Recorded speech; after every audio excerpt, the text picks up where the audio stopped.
교회 소식입니다. 예배에 참석하신 분들과 인터넷으로 예배에 참여하고 계시는 모든 분들을 진심으로 환영합니다. 예배 및 모임 안내입니다. 방역 지침 2단계에 준해 좌석수 20%의 인원이 모여 예배드립니다. 은혜홀에 1부 240명, 2부 240명 참석 가능합니다.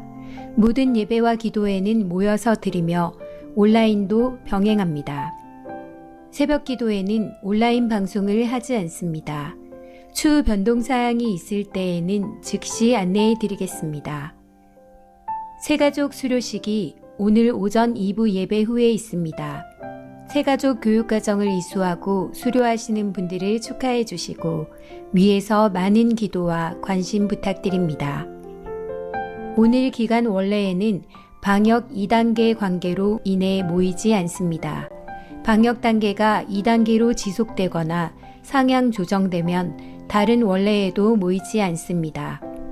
방역 단계에 따른 지침을 안내하는 내용이 교회 게시판을 비롯하여 곳곳에 부착되어 있으니 참고하시기 바랍니다. 장립집사회 헌신 예배가 18일 주일 오후 예배 시에 있습니다. 위에서 기도로 준비하시기 바랍니다. 오후 예배에 참석하시는 분들은 1층 입구에서 발열 체크를 하시고 명부 작성을 꼭 해주시기 바랍니다. 유아 세례 일정 안내입니다. 신청은 24일 토요일까지 사무실로 해주시고 문답은 25일 주일 오후 2시 회의실에서 있습니다. 유아 세례식은 5월 2일 주일 오전 1부 예배 시에 있습니다. 해당 가정에서는 신청해 주시기 바랍니다. 교회 지붕 페인트 작업 자원봉사자를 모집합니다. 일시는 19일 월요일부터 24일 토요일까지이며 남3전도에서 주관합니다. 자원봉사자 문의는 남3전도회장 김유석 장립집사에게 하시기 바랍니다. 교계 소식입니다. 제60회 부산 서부노회 정기노회가 12일 월요일 오후 2시 포도원 교회에서 있습니다. 부산 서부노회 여전도회 연합회가 15일 목요일 오전 11시 포도원 교회에서 있습니다. 교우 소식입니다. 장례 소식입니다. 19구역 박혜식 장립집사의 모친 이향순 집사의 시모 장례를 잘 마쳤습니다. 유족들을 위해 기도해 주시고 위로해 주시기 바랍니다. 목사 장립 안내입니다. 우리 교회 출신인 류정곤 장립집사, 구영미 권사의 사위 최주성 강도사가 12일 월요일 오후 5시 30분에 김해 모든민족교회에서 목사 장립을 받습니다. 축하해 주시고 기도해 주시기 바랍니다. VIP 새가족을 환영합니다. 지난 주일에 등록하신 새가족들입니다. 새가족들을 진심으로 환영해 주시고 위에서 기도해 주시기 바랍니다.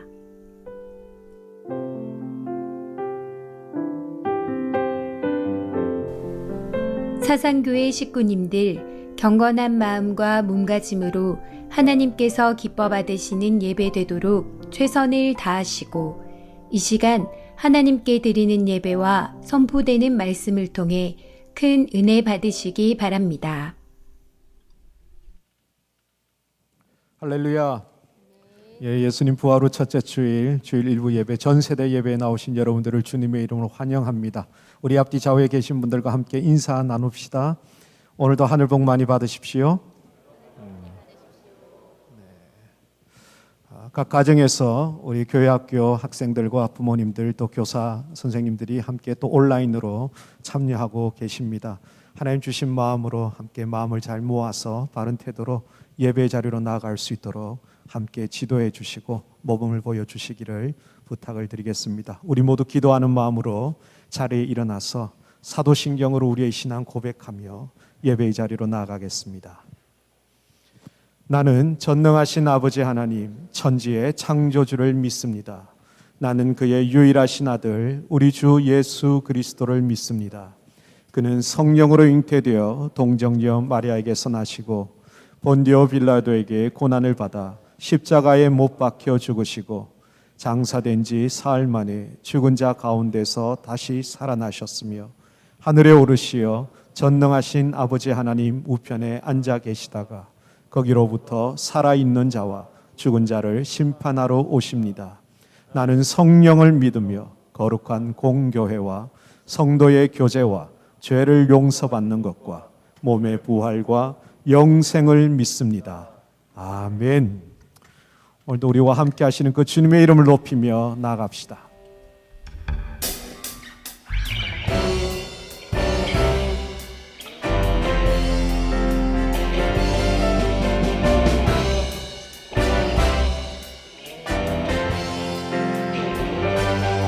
주를 듣며 있도다 난 믿네 그 이름 예수의 그 이름 부를 때 새 생명 얻었네 마귀는 떠나가고 갇힌 자 자유케 해 모든 이름보다도 높은 이름 주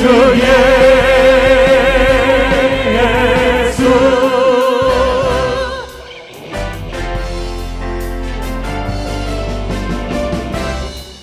온 땅 가운데 충만하신 높으신 주의 이름을 찬양합니다. 주를 듣며 있도다 예리한 검처럼 예수의 그 이름 외치며 일어나 나가세 원수는 주 발 앞에 무너져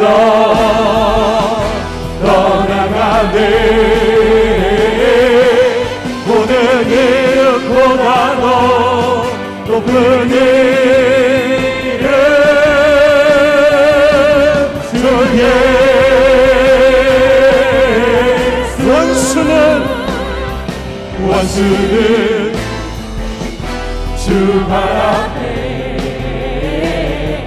무너져 떠나가네 모든 이름보다도 높은 이름 주의 마귀는 떠나가고 마귀는 떠나가고 갇힌 자 자유케 해 모든 이름보다도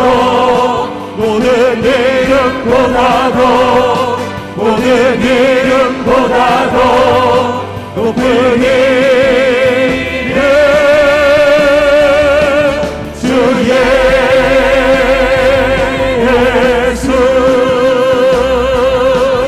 주 예수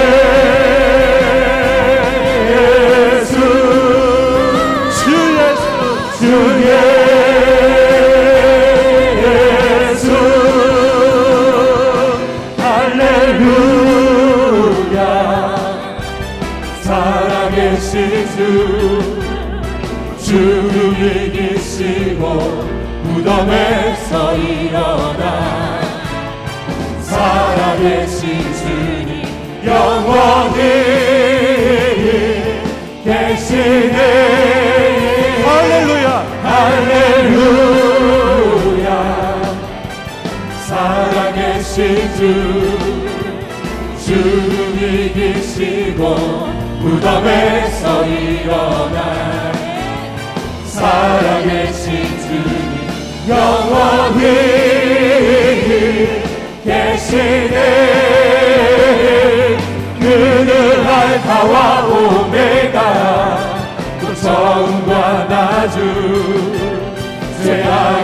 저주 끊고 완전한 자유 주셨네. 부활하신 어린 양 영원히 계시네. 할렐루야. 할렐루야. 살아계신 주는 이기시고 무덤에서 일어나 살아계신 주님 영원히 계시네. 그는 알파와 오메가 또 처음과 나중 죄악의 저주 끊고 완전한 자유 주셨네. 부활하신 하나님, 부활하신 어린 양 영원히 계시네. 할렐루야. 살아계신 주 할렐루야. 살아계신 주 할렐루야. 살아계신 주 전능하신 하나님 찬양. 언제나 동의하신 주 전능하신 하나님 찬양. 영원히 다스리 전능하신 하나님, 전능하신 하나님 찬양. 언제나 동일하신 주 전능하신 하나님 찬양. 영원히 다스리 나 주님의 이름 높이며 나 주의 이름 높이리. 나 주의 이름 높이리. 하늘 높이 올린 깃발처럼 주의 이름 높이리. 전능하신 하나님, 전능하신 하나님 찬양. 언제나 동일하신 주 전능하신 하나님 찬양. 영원히 다스리네. 그 영광이 온 땅에 충만. 그 영광이 온 땅에 충만. 그 영광이 온 땅에 충만. 거룩하신 그 영광이 온 땅에 충만. 그 영광이 온 땅에 충만. 그 영광이 온 땅에 충만. 그 영광이 온 땅에 충만. 거룩하신 온 세상 죄를 구속하신 하나님, 온 세상 죄를 구속하셨네. 온 세상 죄를 구속하셨네. 온 세상 죄를 구속하셨네. 어린 양 온 세상 죄를 구속하신 온 세상 죄를 구속하셨네. 온 세상 죄를 구속하셨네. 온 세상 죄를 구속하셨네. 어린 양 예수 전행 많은 날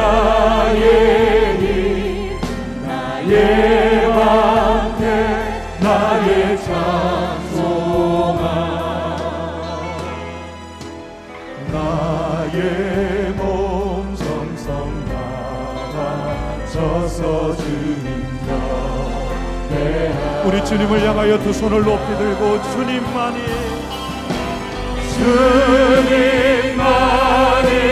나의 힘, 나의 방패, 나의 장소만,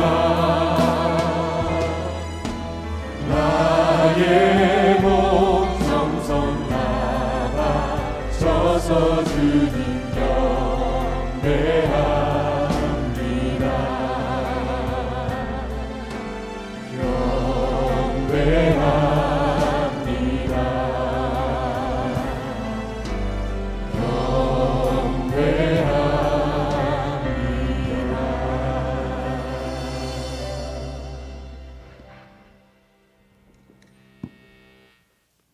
하나님, 우리를 하나님의 자녀 삼으셔서 예배하게 하시고 하나님을 찬양할 수 있게 해주셔서 감사합니다.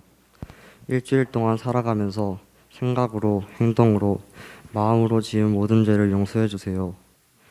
코로나19로 평범한 일상이 얼마나 감사한 일이고 내가 누렸던 것들이 얼마나 은혜인지 돌아보고 있습니다. 당연한 일들을 이제 누리지 못하고 있습니다.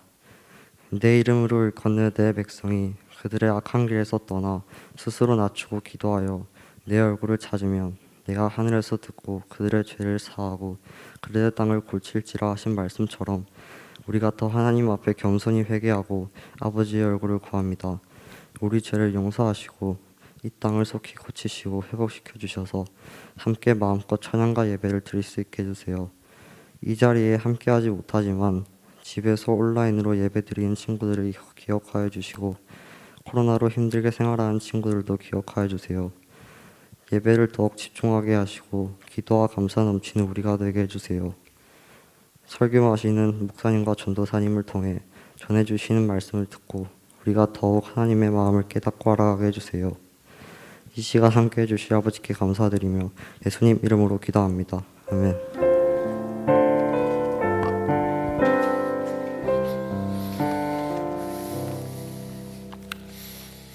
이제 우리 드린 헌금 하나님 앞에 봉헌하도록 하겠습니다. 기도하겠습니다. 사랑과 은혜가 풍성하신 하나님 아버지, 지난 한 주간 우리의 삶을 지켜주셔서 감사합니다. 때로는 갑작스러운 일로 당황하기도 했지만 이제 우리의 마음을 붙드신 우리 아버지께 감사드립니다. 이 시간 우리의 마음을 모아서 이런저런 모양으로 주님께 헌금을 드립니다. 받아 주옵시고 이 헌금에 축복하여 주셔서 이르는 곳마다 하나님의 영광이 드러나게 하여 주옵소서. 주님 저희들이 구합니다. 이 물질에 우리의 마음이 흔들리지 않도록 해주시고 우리의 먹고 마시고 입고 쓸 것을 공급해 주시는 아버지의 그 신실하심을 믿고 살게 하여 주옵소서. 저희들의 마음, 아버지의 마음 갖게 하여 주옵소서. 이 땅에 아직도 복음을 모르고 죽어가고 있는 그런 잃어버린 영혼들을 찾고 구원하는 일에 더욱 헌신하는 저희들 되게 하여 주옵소서. 우리가 어떤 형편이든지 주는 자가 복이 있다는 말씀에 따라서 늘 가난하고 병들고 소외된 이들을 위하여 손을 펴고 살게 하여 주옵소서. 오늘도 정한 자리에서 참 충성스럽게 섬기는 사랑하는 식구들의 헌신도 받아 주옵소서. 우리 식구들 모두 하늘의 기쁨과 평안으로 충만하게 하여 주옵소서. 우리 주 예수 그리스도의 이름으로 기도합니다. 아멘.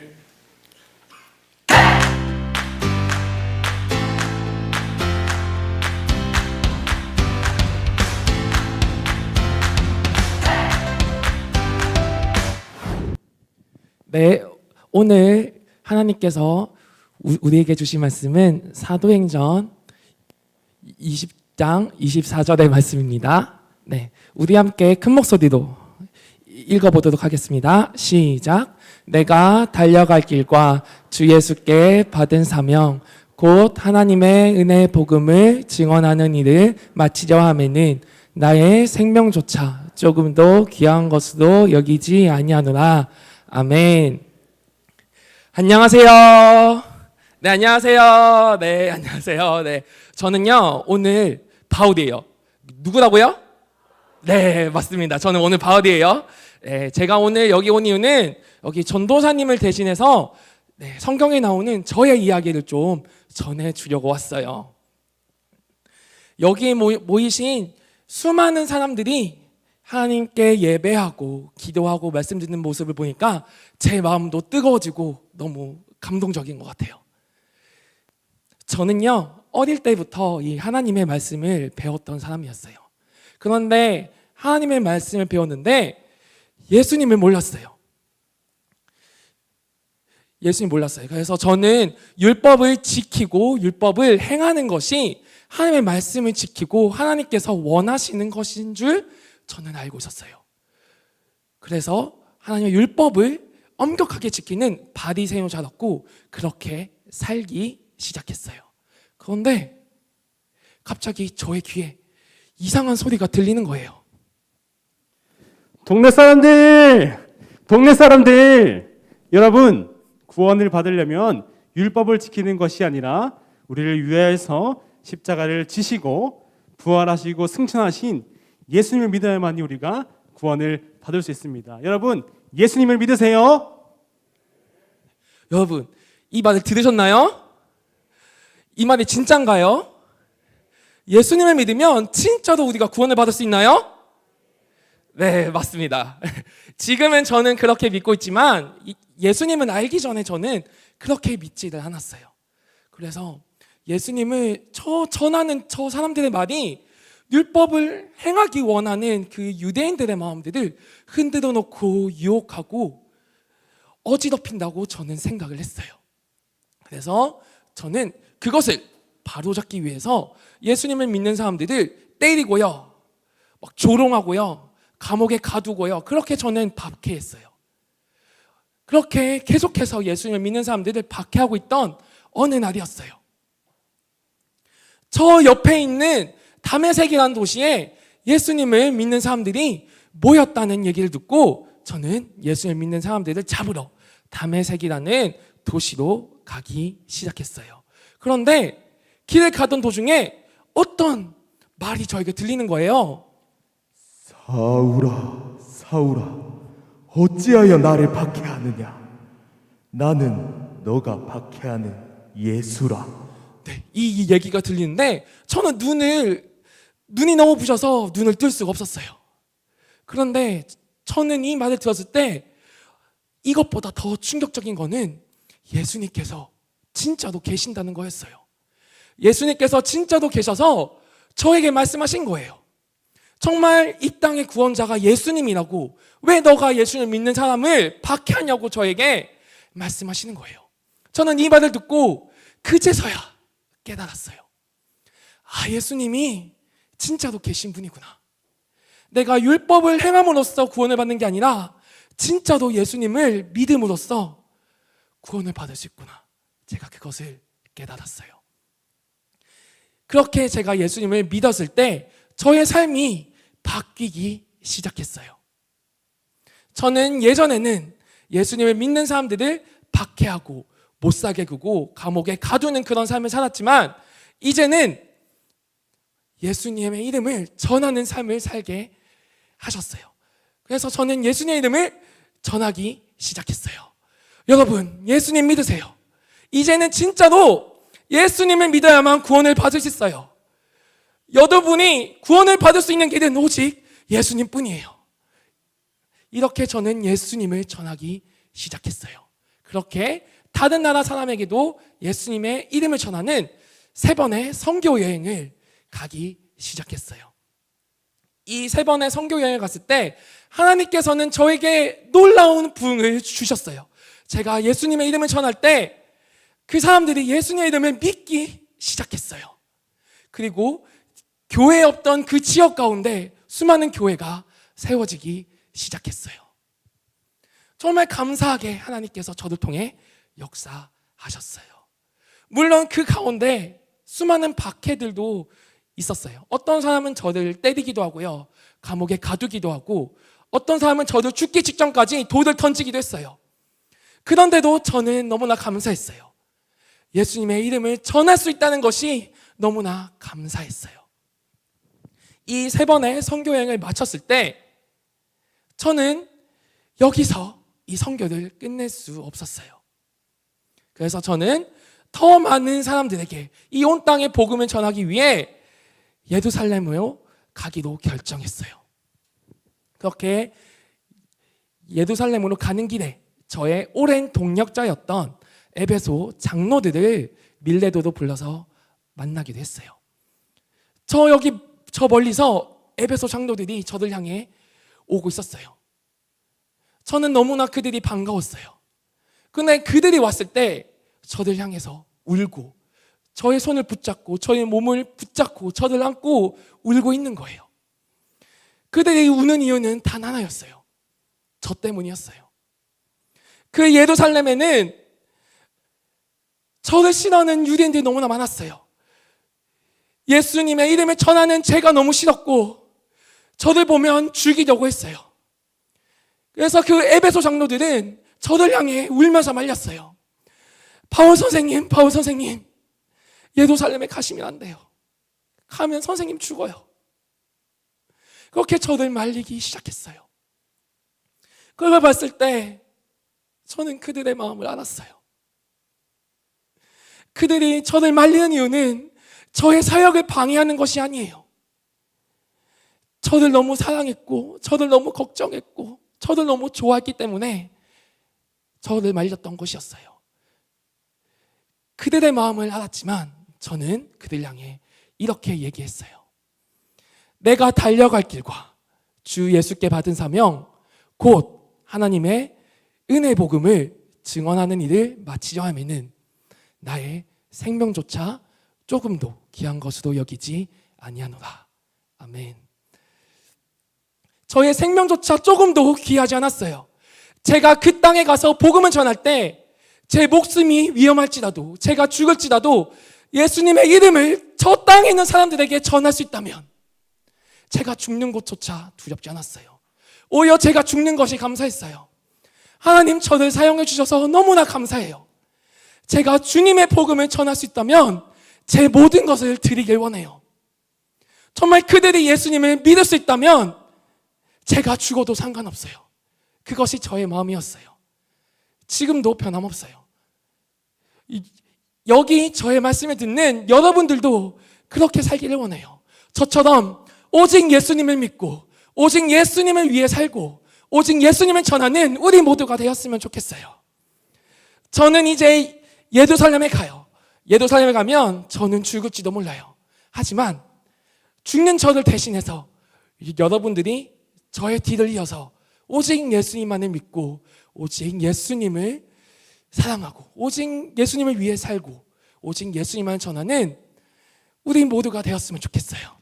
네, 저는 이만 예루살렘으로 가보도록 하겠습니다. 네, 다음에 뵙겠습니다. 안녕.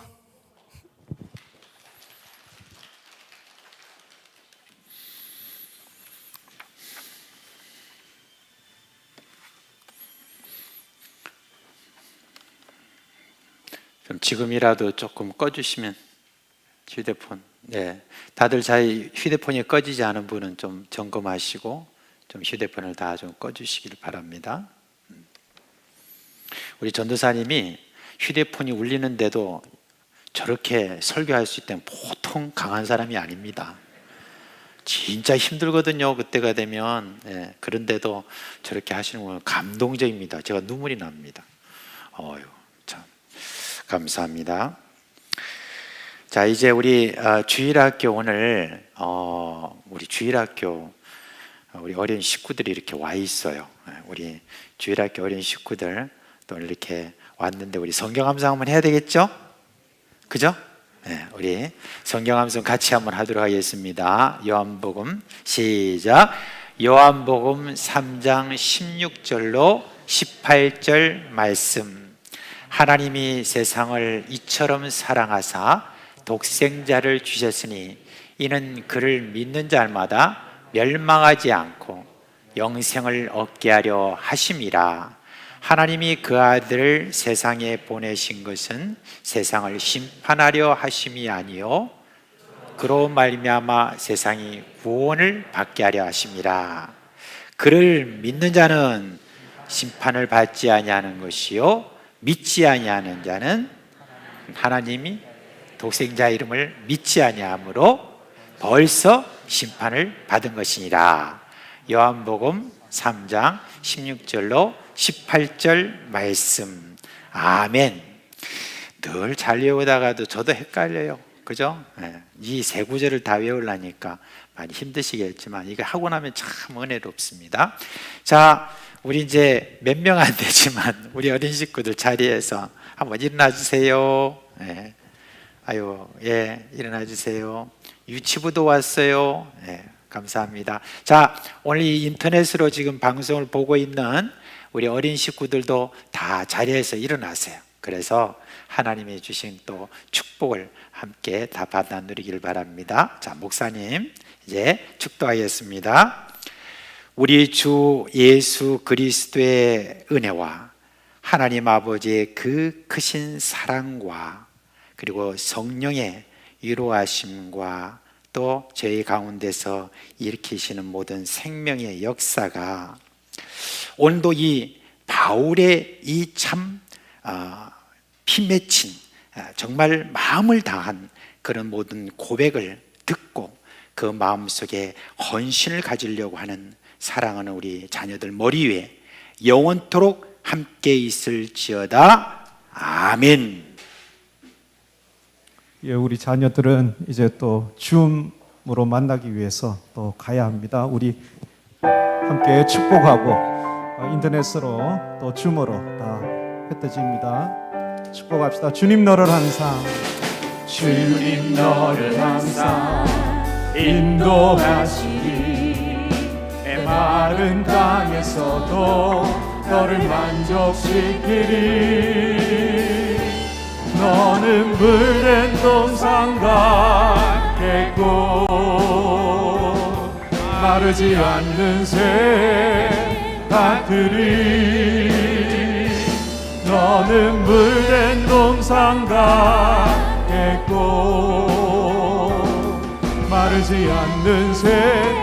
우리 좌우에 계신 분들을 향하여 너는 물된 동산 같겠고 너는 물된 동산 같겠고 마르지 않는 샘 같을 것입니다. 같으리. 너는 물된 동산 같겠고 마르지 않는 새 같으리.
이렇게 이제 코로나가 2단계로 이렇게 올라가면 우리 뭐 교회뿐만 아니라 온 대한민국 전체 기업이나 뭐 할 것 없이 다 긴장을 하게 돼서 아마 그런 어떤 여러 사정으로 인해서 함께 못하는 그런 분들이 다 많습니다. 그래서 이제 그분들은 지금 인터넷으로 다 참여를 하게 되고, 특별히 우리 이제 주일학교 우리 어린 식구들은 지금 다 인터넷을 통해서 저희들이 함께 참여를 하고 있습니다. 여러분의 그 딱한 현재의 모든 그 사정에 대해서 우리 주님이 아실 줄 알고 또 주님께서 여러분에게 또 위로해 주시기를 바랍니다.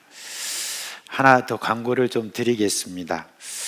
여러분, 우리가 내가 앉는 자리가 있잖아요. 보통 그 자리에 앉으면 내가 제일 편하죠, 그죠? 늘 새벽이나 또 금요일이나 수요일이나 또 주일날 오면 내가 앉는 그 자리에 이렇게 앉으면 참 편합니다. 저도 이 앞자리에 딱 앉으면 제가 편해요. 그렇습니다. 그 자리에 누가 이렇게 앉아 있으면 그게 좀 순간적으로 하는 어떤 그 마음이 있는 건 인지상정이에요. 그렇지만 그럴 때 누가 앉아 계시면은 그러면 자신은 다른 곳으로 이렇게 가서 이렇게 앉는, 그게 바로 예의기도 하고 또 그게 또 마음 상하지 않는 좋은 일입니다. 그래서 우리가 하다 보면 또 이제 그런 어떤 자리 때문에 또 마음이 또 상하는 그런 일이 또 있을 수 있는데, 그것에 대해서 여러분 그렇게 해주시면 감사하겠습니다. 자, 우리 하나님 말씀 보겠습니다. 사사기 7장입니다.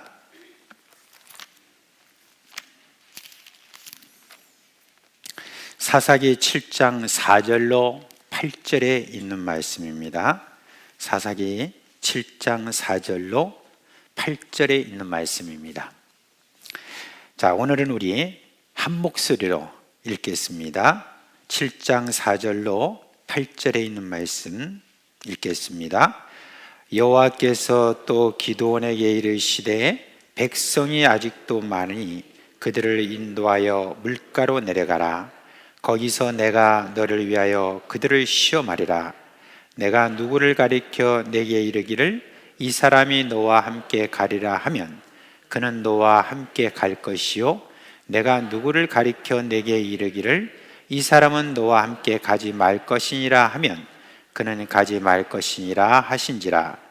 이에 백성을 인도하여 물가에 내려가매 여호와께서 기드온에게 이르시되 누구든지 개가 핥는 것 같이 혀로 물을 핥는 자들은 너는 따로 세우고, 또 누구든지 물을 끓고 마시는 자들도 그와 같이 하라 하시더니, 손으로 움켜 입에 대고 핥는 자의 수는 300명이요 그 외의 백성은 다 무릎을 꿇고 물을 마신지라.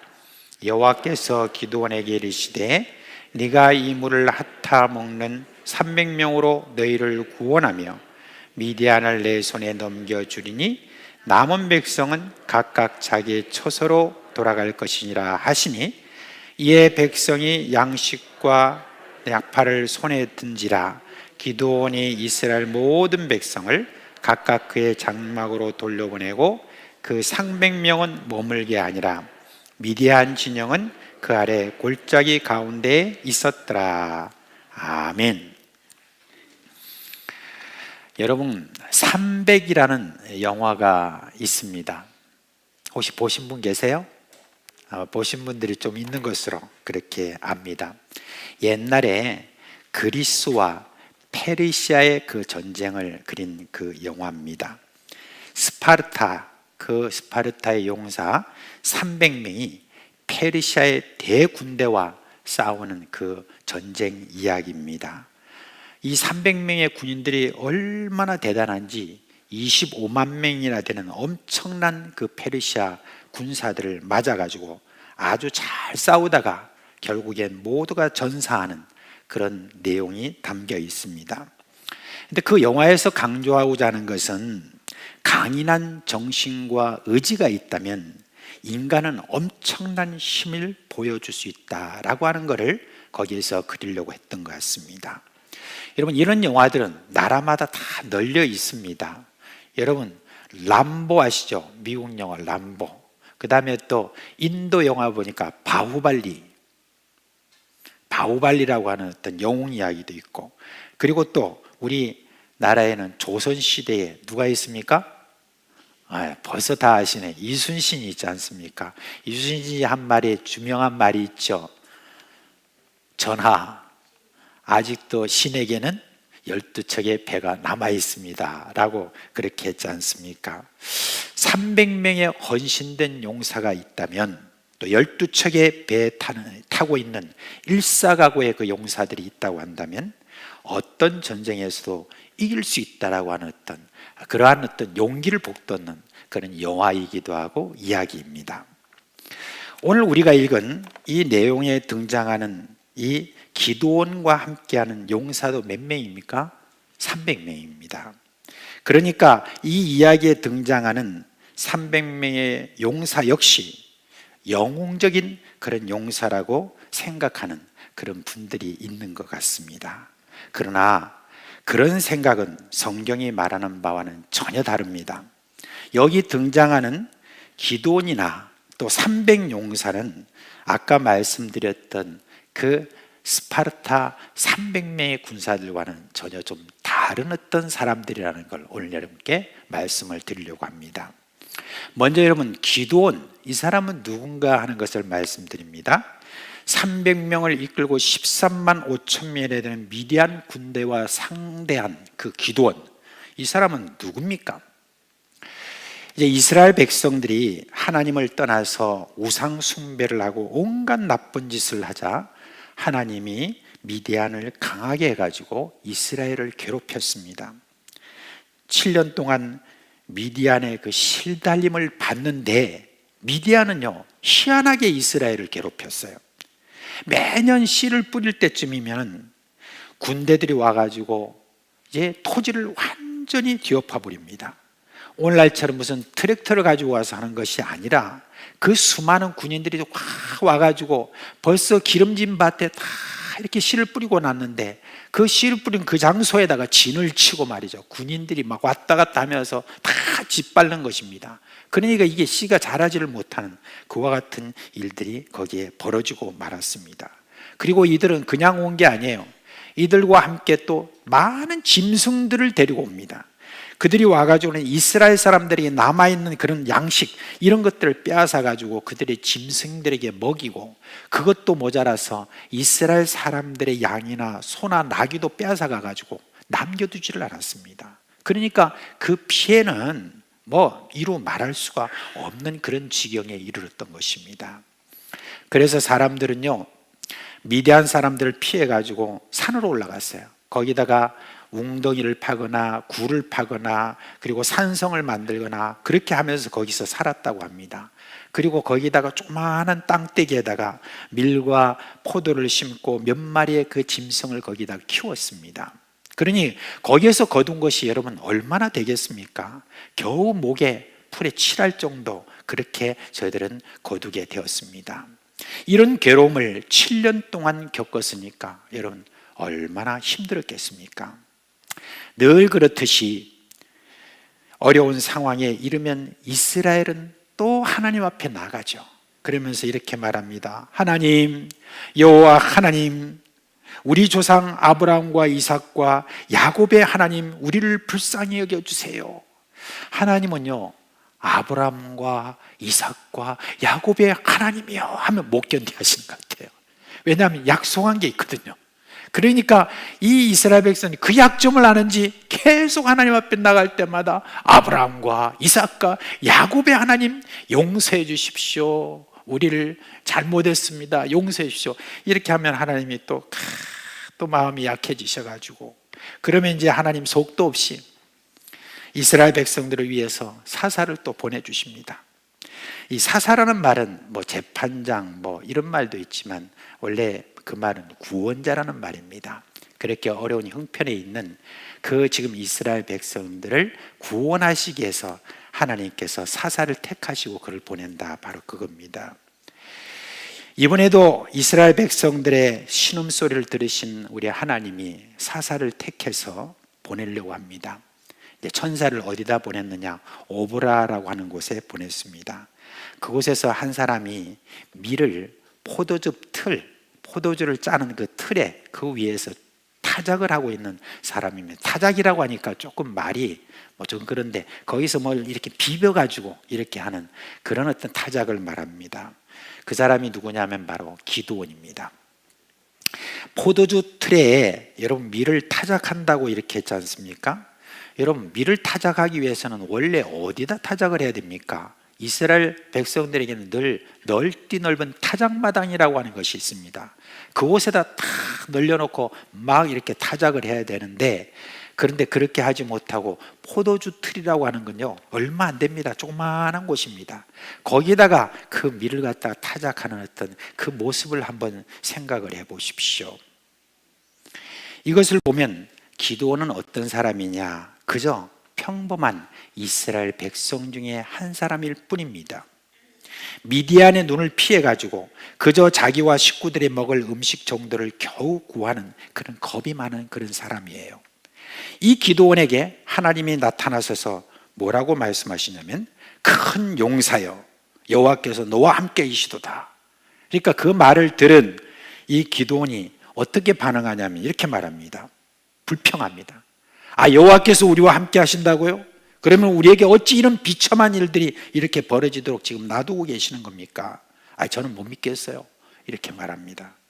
그러자 이제는 천사가 잠시 뒤로 물러가고, 그리고 갑자기 여호와 하나님이 말씀하십니다. 너는 가서 이 너의 힘으로 이스라엘을 미디안의 손에서 구원하라. 내가 너를 보낸 것이 아니냐. 이렇게 이야기했습니다. 그러니까 지금 이 기드온은 뭐라고 하냐면, 그래요? 제가 제 힘으로요? 그렇게 하면서 저는 므낫세 지파 사람이고 그 므낫세 지파 중에서도 아주 보잘것없는 집안 사람인데 내가 무엇을 할 수 있다는 말입니까?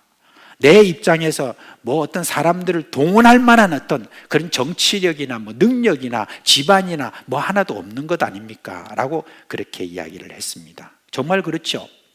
기드온은요 듣도 보도 못한 어떤 그런 사람입니다. 지도자 그룹에 속한 사람이 아닙니다. 집안도 그렇고, 그렇기 때문에 자격이 없다는 그 말이 맞는 말입니다. 지금 기드온이 무슨 겸손해가지고 그런 것이 아닌 것입니다. 기드온이 말한 그대로예요. 그러자 하나님이 또 말씀하십니다. 이제 뭐라고 하냐? 내가 반드시 너와 함께하리니 네가 미디안 사람을 한 사람 치듯 하리라. 그렇게 했습니다.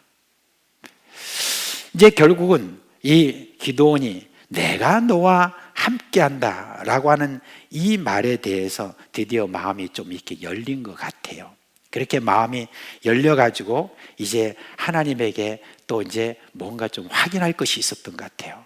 그래가지고 오늘 제가 말을 섞은 분이 바로 하나님이고 그리고 또 천사라고 이렇게 한다면 저에게 한번 좀 표징을 한번 보여주세요 라고 하고는 염소 새끼를 잡고 빵을 만들고 국을 준비해서 왔습니다. 빵은 이게 무교병이라고 그러는데 이제 그걸 가지고 와가지고 이제 하나님 앞에 딱 제사를 드리려고 하는데 하나님의 사자가 뭐라고 하냐면은 그 고기와 빵을 저 바위 위에다 올려놓아라. 그리고 거기에다가 국을 확 부어라. 그래서 그대로 따라서 했습니다.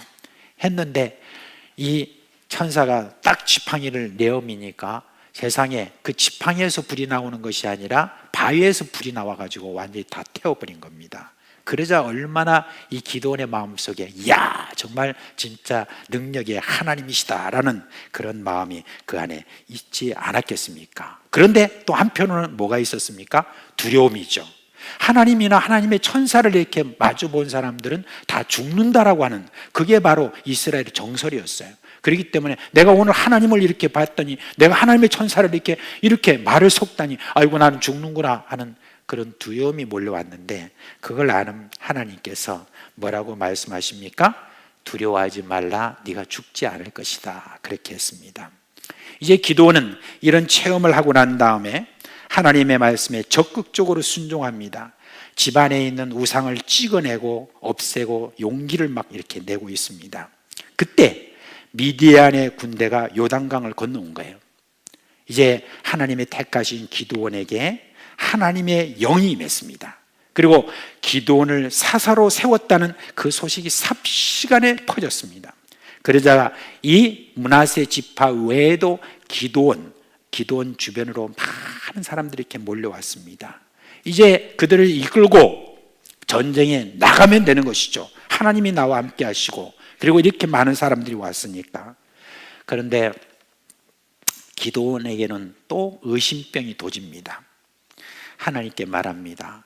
하나님 말씀대로 내 손으로 이스라엘 구원하신다는 것이 확실한 증거를 보여주세요. 제가 양털 한 뭉치를 타작마당에다가 두겠습니다. 만일 이슬이 양털에만 있고 주변 땅은 마르면 하나님 말씀대로 될 것을 제가 믿겠습니다. 여러분, 타작마당 어때요? 좀 생각이 나죠? 기드온이 어디서 타작을 했다고요? 포도주 틀에서 이렇게 타작하다가 이제 타작마당으로 나왔어요. 그러나 타작마당으로 또 나오니까 또 이렇게 하나님 앞에 확인을 더 할 게 있어가지고, 그래가지고 양털을 그 앞에다 놓고 양털에다 좀 이슬이 맺히고 다른 데는 다 마르면 그럼 내가 믿겠습니다. 그런데 우리 하나님께서 어떻게 하셨어요? 이놈아, 내가 이미 너한테 그렇게 증거를 보여줬는데 그런데 아직도 의심하고 있느냐? 하나님께서 그러셨어요, 안 하셨어요? 안 하셨어요. 그러지 않으시고 하나님께서 그래 그렇게 좋아 라고 해서 그렇게 되버렸어요. 하나님께서 그냥 그 양털에다가 그냥 이슬만 조금 묻힌 게 아니라 그냥 이슬에다가 그냥 비를 부어버렸어요. 거기다 이슬이 아니다, 양털에다가. 그러니까 그냥 나중에 이 양털을 또 무치를 짜니까 거기서 막 물이 확 이렇게 쏟아졌다고 그렇게 합니다. 그러면 됐잖아요, 그죠? 그러면 됐죠. 근데 이 기드온이 또 뭐라고 합니까? 하나님, 한 번만 봐주세요. 제가 아직까지 좀 의심이 남아 있습니다. 그러면서 기드온이 뭐라고 하냐면, 이번에는 양털을 딱 놓을 테니까 그 마당 주변에는 다 이슬이 맺히고 이 양털에는 이슬이 하나도 안 맺히게 해주세요 라고 그렇게 했습니다. 그러자 하나님께서 속도 없이 어떻게 한다고요? 그대로 해주신 거예요. 그렇게 해가지고 하니까 이제 이 기드온이 그 다음에 더 확신을 얻었다 하는 그런 내용이 나옵니다. 그죠?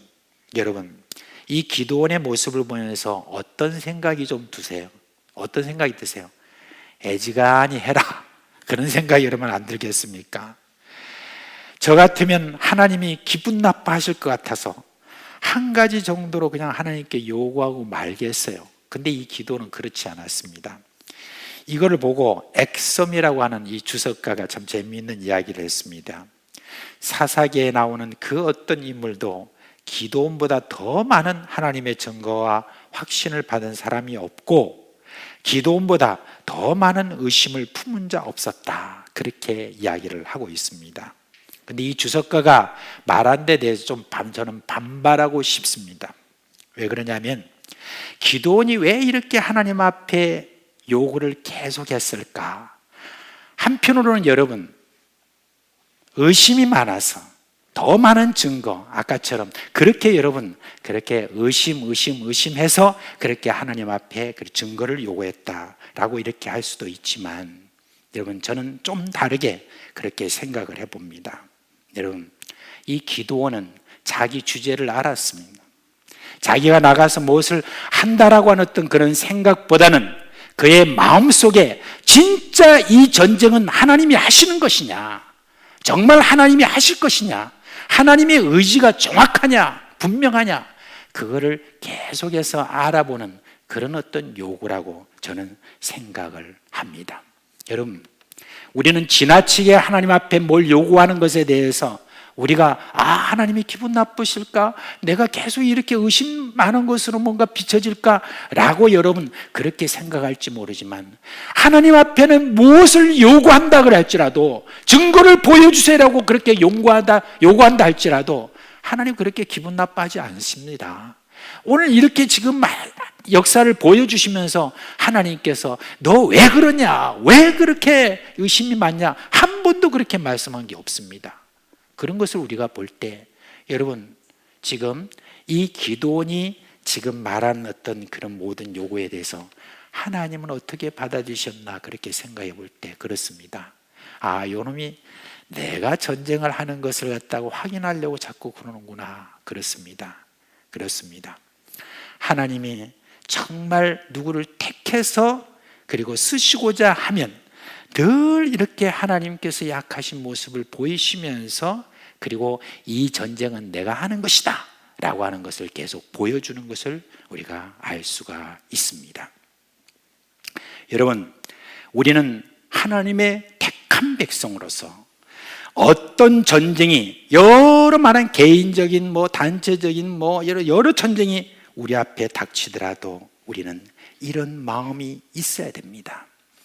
우리 자신에 대해서는 무한히 의심하고 의심해야 됩니다.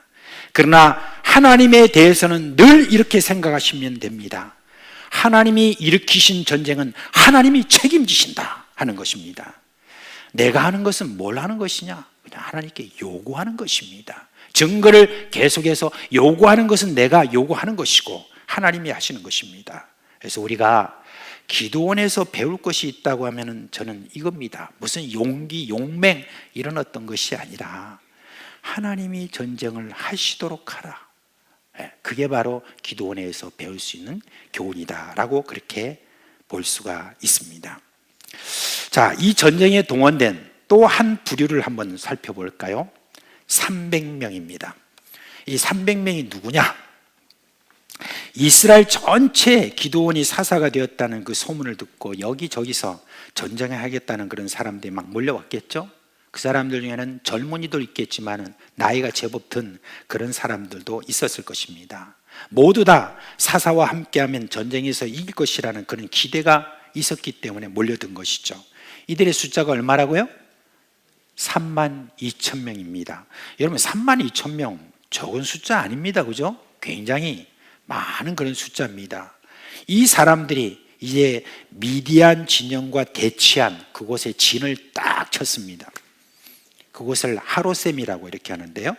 하나님이 기드온에게 뭐라고 말씀하시냐면 지금 그 미디안에 있는 거기 있는 진에 있는 군대가 몇 명이냐면 13만 5천 명이에요. 그래서 3만 2천 명이 딱 진을 쳤는데 하나님이 이렇게 말씀하십니다. 너를 따르는 사람이 너무나 많다. 그렇게 합니다. 내가 그들의 손에 미디안을 넘겨주지 않을 것이다. 왜요? 전쟁에 승리하고 난 다음에 이스라엘 백성들이 이 전쟁에서 우리가 이긴 것은 우리의 힘 때문이다라고 그렇게 자랑할 것이 뻔하기 때문에 내가 그런다는 것입니다. 그러면서 사람을 이제 추려내라고 하는데 이렇게 추려냅니다. 3만 2천 명 중에서 300명으로 추리실 때 어떻게 하셨는가? 첫 기준이 나옵니다. 두려워 떠는 자는 그냥 집에 가라. 그렇게 했습니다. 이것은 군사들의 용기를 기준으로 한 것이죠. 그죠? 용기가 없는 군사들은 전쟁에 합당하지 않지 않습니까? 그죠? 그래서 이런 사람들을 우리가 뭐라고 하죠? 오합지졸이라고 이렇게 말합니다. 그런 사람들 다 가라. 그렇게 했더니 그런 사람들이 이외로 많은 거예요. 몇 명이 나갔습니까? 2만 2천 명이나 떠나간 거예요. 3만 2천 명에서 2만 2천 명이 쫙 빠져나가니까 여러분 그러고 나면 얼마나 헐빈한지 모릅니다.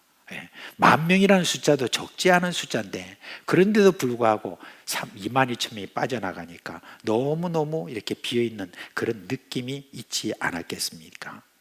그런데 여러분 이 10,000명도 정말 13만 5천 명과 상대하기 어려운 그런 상황인데 하나님께서 또 뭐라고 말씀하십니까? 오늘 본문에 나와 있는 것처럼 줄이라 그렇게 한 거예요. 10,000명의 이 숫자를 보면 미디안의 군사에 대해서 태부족인데 다시 줄이라고 합니다. 얼마를 줄이라 하는 것도 지금 없습니다. 그냥 줄이라는 거예요. 이번에는 군사들의 용기와는 아무런 상관이 없습니다.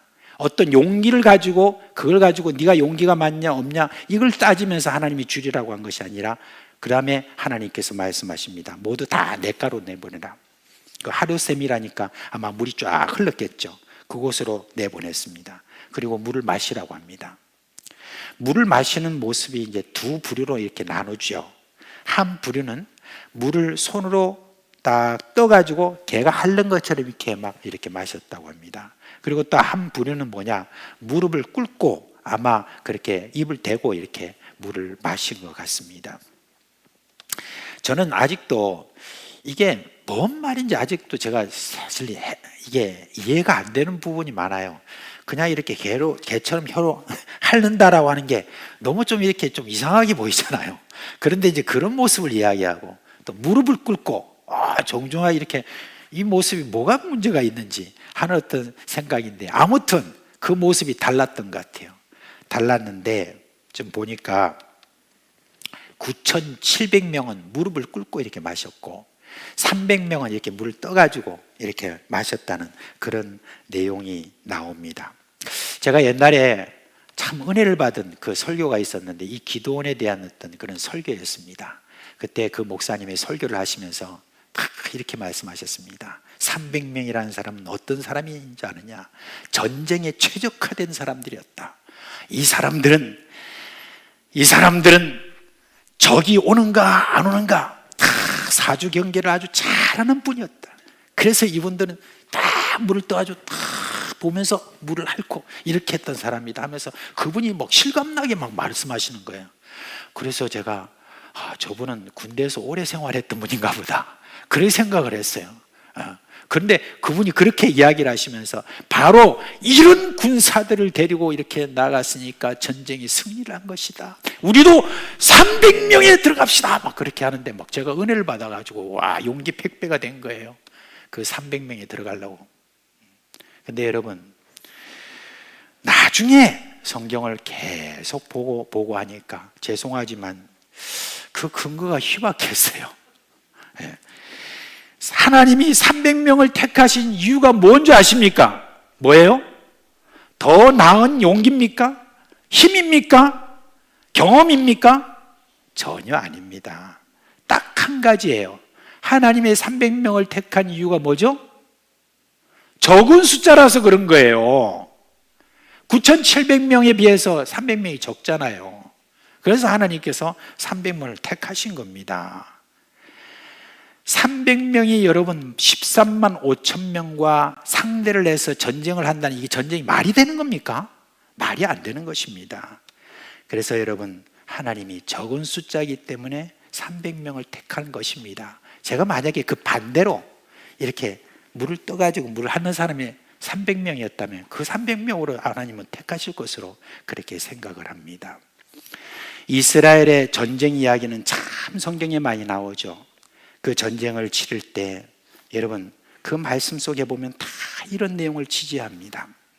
이스라엘의 초대왕 사울의 아들 요나단이 블레셋과 전쟁하는 가운데서 저가 그 부하에게 이렇게 말했습니다. 여호와의 구원은 사람이 많고 적음에 달리지 아니하였다, 그렇게 이야기했습니다. 그리고 아하시엘 선지자는 여호사밧 왕에게 이렇게 말했습니다. 여호와께서 이같이 너에게 말씀하시기를, 너희는 이 큰 무리로 말미암아 두려워하거나 놀라지 말라. 이 전쟁은 너희에게 속한 것이 아니요, 뭐라고요? 하나님께 속한 것이니라. 우리 찬송할 때도 하나님께 이 전쟁은 속한 것이니 라고 찬송하지 않습니까? 여러분, 우리가 처한 그런 각종 전쟁이 있습니다. 참 개인적으로도 오는 전쟁이 있고 집단적으로 오는 그런 전쟁들이 있습니다. 나라 간의 전쟁, 경제 전쟁, 범죄와의 전쟁, 그 다음에 코로나와의 전쟁, 그리고 영적 전쟁, 사탄과의 전쟁, 이런 전쟁들이 우리 앞에 다 이렇게 많이 있습니다. 어떤 분은 그렇게 이야기해요. 우리 삶 자체가 전쟁이다 라고 이렇게 할 정도로 우리의 삶의 모든 어떤 상황 속에서 전쟁은 계속됩니다. 여러분, 우리 그리스도인들이 이런 각종 전쟁에서 이길 수 있으려고 하면은 여러분 어떻게 해야 됩니까? 전쟁을 우리의 전쟁으로 하지 말고 하나님의 전쟁으로 만드는 것입니다. 어떻게 하나님이 전쟁이 되었나요? 기드온이라는 사람이 하나님의 전쟁을 만들었나요? 여러분, 300용사가 그렇나요? 여러분, 이런 사람을 여러분 많이 세우면서 하나님의 전쟁으로 만든다라고 하는 그런 것도 있지만은 여러분, 저는 다른 데서 봅니다. 미디안의 폭정에 이스라엘이 어려움을 당하자 이스라엘 백성들이 하나님께 부르짖었습니다. 이게 중요한 겁니다. 하나님께 부르짖는 것이 하나님이 전쟁을 하시도록 한다는 바로 그 이야기인 것입니다. 사울의 아들 이 요나단이 블레셋과 전쟁할 때 하나님에 대한 기대를 하고 이런 말을 했습니다. 우리 이 할례 받지 않는 자들에게로 건너가자. 그 다음에 중요한 말이 있습니다. 여호와께서 우리를 위하여 일하실까 하노라, 그렇게 했습니다. 하나님으로 하여금 그렇게 일하실까라는 그런 기대, 이런 것을 가지고 저는 전쟁에 임했던 것을 볼 수 있습니다. 이사야 62장 6절 7절에 보면 너희 여호와로 기억하시게 하는 자들아, 너희는 쉬지 말며 또 여호와께서 예루살렘을 세워 세상에서 찬송을 받게 하시기까지 그로 쉬지 못하시게 하라, 그렇게 했습니다. 우리가 하나님 앞에 부르짖고 우리의 모든 고통에 대해서 하나님께 전쟁하시도록 돌리고 할 때, 그때 하나님이 직접 나셔가지고 전쟁할 때 거기에는 승리가 보장되어 있다는 바로 그 이야기인 것입니다. 여러분, 하나님이 일어나셔서 전쟁을 시작하시면 승리는 틀림없는 것입니다. 여러분, 어떻게 해서 우리의 모든 삶 속에서 여러분 승리를 맛보시겠습니까? 우리의 모든 삶을 하나님이 운영하시도록 합시다. 하나님이 나에게 이렇게 말씀하시면 틀림없습니다. 우리가 하나님께 부르짖을 때 하나님께서 이제 너의 삶은 내 삶이다, 이렇게 한다면, 그 말씀이 내 마음에 살아있다면 여러분 그 인생은 성공인 것입니다. 우리 모두 우리 하나님께서 우리 가운데 일어나셔서 전쟁하시도록 그분께 나아가서 우리를 힘들게 하는 여러 많은 요소에 대해서 계속 부르짖고 또 증거를 요구하고 계속 주님을 애태우시도록 만드는 그러한 어떤 이 자리로 계속해서 여러분 어디에 있든 간에, 예배당이든지 여러분 집에 있든지 직장에 있든지 어디에 있든지 여러분 그곳에서 하나님 앞에 계속 부르짖는 이거 잊지 마시고 계속 여러분의 그 고통과 어려움과 모든 상황들, 그리고 우리 공동체에 일어나고 있는 여러 많은 어떤 어려움, 이런 모든 것들에 대해서 여러분 부르짖음으로 말미암아서 하나님께서 일어나셔서 이런 모든 전쟁에서 승리하도록 그렇게 내어드리는 여러분 되시기를 우리 주님의 이름으로 축원드립니다. 자, 이제 자리에서 일어나시겠습니다.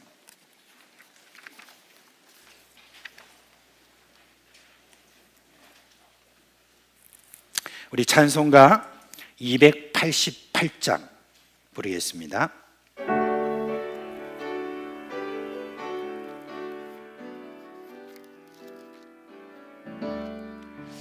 예수를 나의 구주 삼고 성령과 피로써 거듭나니 이 세상에서 내 영혼이 하늘의 영광 누리도다. 이것이 나의 간증이요 이것이 나의 찬송일세. 나 사는 동안 끊임없이 구주를 찬송하리로다. 온전히 주께 맡긴 내 영 사랑의 음성을 듣는 중에 천사들 왕래하는 것과 하늘의 영광 보리로다. 이것이 나의 간증이요 이것이 나의 찬송일세. 나 사는 동안 끊임없이 구주를 찬송하리로다. 주 안에 기쁨 누림으로 마음의 풍랑이 잔잔하니 세상과 나를 간고도 구속한 주만 보이도다. 이것이 나의 간증이요 이것이 나의 찬송일세. 나 사는 동안 끊임없이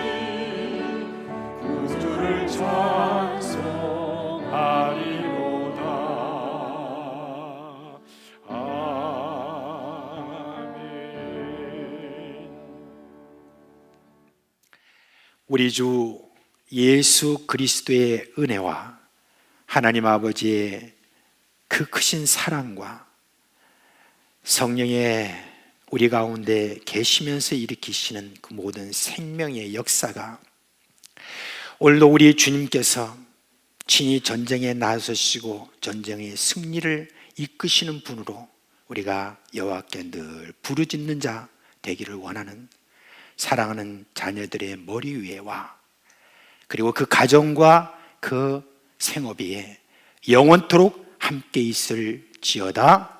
아멘.